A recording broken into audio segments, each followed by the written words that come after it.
Okay, welcome everybody to Unclean Hands Explained. This is our Patreon channel that eventually will go on YouTube. And we're just going to explain, each episode to you and have fun doing it. I hope you like it.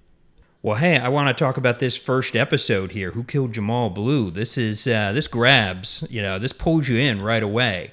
So what got your idea going for this to start off with such a shocking moment? Okay, so the whole premise is about Unclean Hands is I wanted to make a version of Power and Snowfall, but a southern version. Because Snowfall is basically the West Coast. Right. And Power, it's New York and Northeast area. But most African Americans I know live in the South. So I'm like, okay, it's a niche there. It's a fan base there. Yeah. So that's what I did it. So basically I can put this, Unclean Hand can basically be in any country if I want it or even region. But I wanted to do the South because I figured, that's a niche and there was demand there. So being at the first episode, I had to grab the audience. Yeah. And what grabs you more than something happening to a child?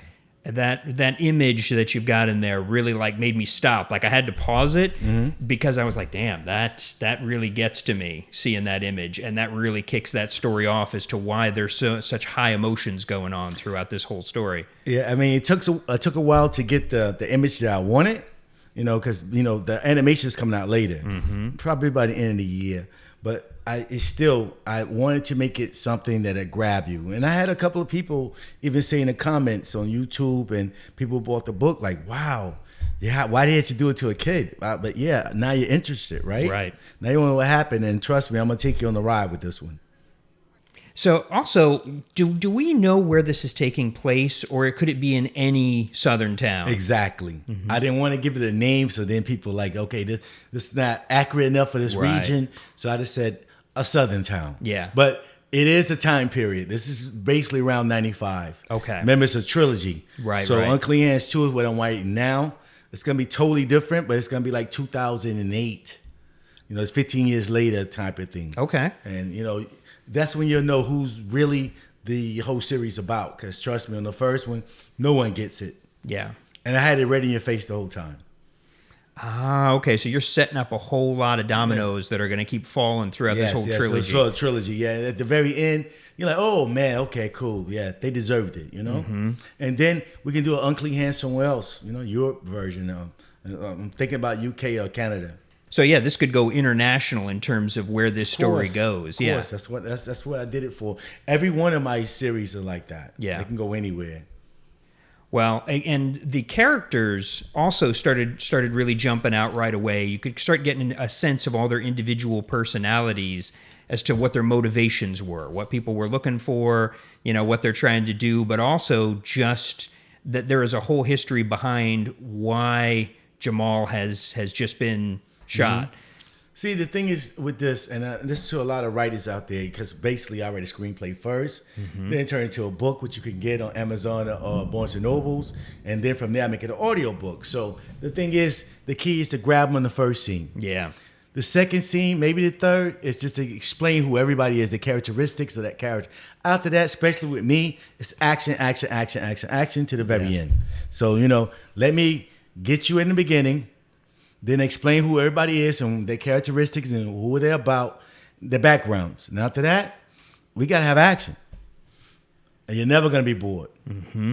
Oh, yeah. Now, having watched most of the series, I can attest to that. And we'll get to that as we go along here. But anything else about this first episode that you really want people to know? Well, I want them to know especially about Thomas.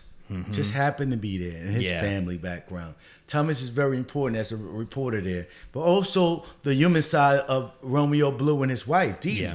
I mean, they might be, he might be a game banger, whatever. He's still a father, you understand?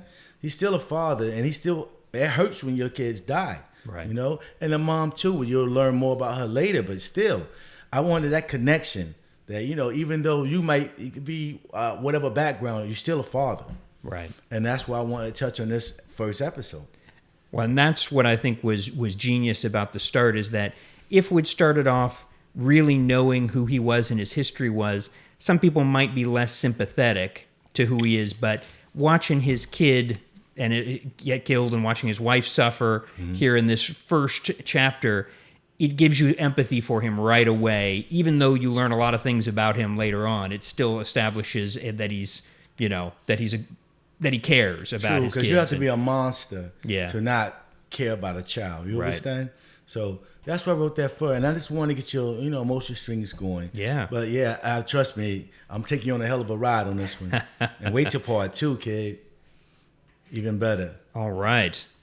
So tell me some more about these characters. Like, who are the inspiration for people like Loco and Dee Dee? Like, do these come from personal experience or? With Deidre, Dee Dee's Deidre, that's basically, that's my wife. Mm-hmm. So she actually did the voice on that one. So, Okay. So I actually put her in there, and some of the characteristics of her, and some are not. But I took things from different women in my life on that, and the dad itself, Loco. Mm-hmm. I have so many members in my family that has a background similar to that, so that was easy to do. Mm-hmm. But since on this one it's the 90s, like mid 95, whatever, so I had to put Crips and Blood.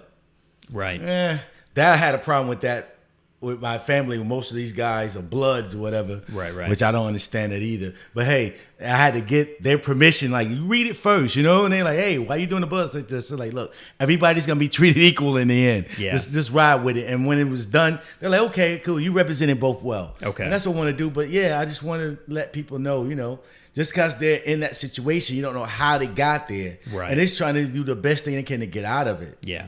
To make it work, and that's what we all do, right? Mm-hmm. Try to figure it out.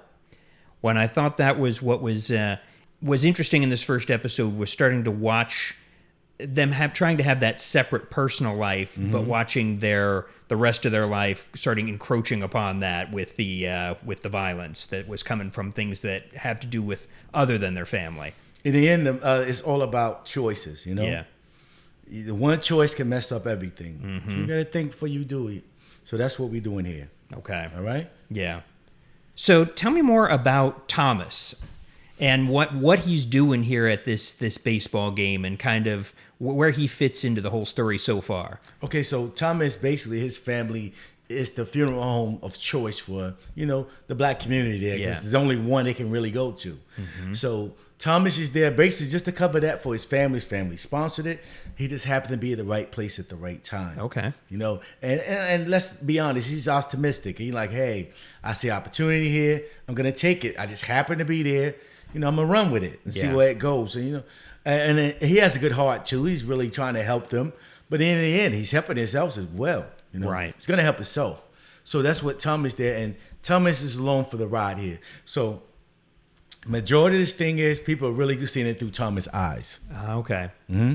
Okay. So he's sort of the audience proxy for the whole thing. Yes. All right. Well, I think those are all our questions for episode 1. And I want to thank everybody for, joining the Patreon channel and being a part of this episode 1 and the ride there. We're only going to send you more. Be ready for more content. Once again, we're going to put it out before everyone else get it. So if the original episode comes out on Wednesday on YouTube, the Explain will be out on Saturday. And only you guys get to get it. For Patreon, this is for all your help for supporting us, and we're going to give you something in return. Thank you guys for everything. Please stay tuned.